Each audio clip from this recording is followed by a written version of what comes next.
Policia e Fierit ka kryer 2 operacione policore sipas njoftimit zyrtar, ku ka ndaluar 2 persona të dyshuar.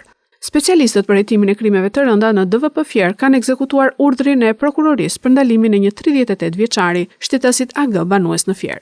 Gjykata e Fierit ka caktuar ndaj tij masën e sigurisë, arrest me burg për veprat penale, vrasje me paramendim dhe mbajtja pa leje dhe prodhimi i armëve.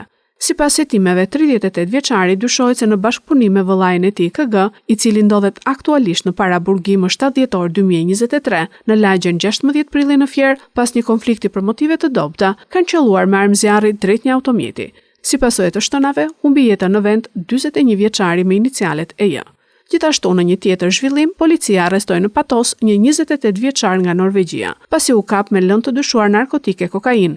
I riu me inicialet ST banonte përkohësisht në një ambient me qira në fshatin Sheqishte.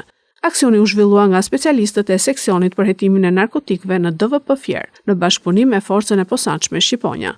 Gjatë kontrollit në banesë dhe në automjetin që i përdorte gjithashtu i marrë me qira, u gjet dhe u sekuestrua një sasi kokaine, e dyshuar se do të shpërndajë për qëllime përfitimi financiar. Materialet procedurale janë referuar prokurorisë pranë gjykatës së shkallës së parë Fier për veprime të mëtejshme për veprën penale, prodhimi dhe shitja e lëndëve narkotike.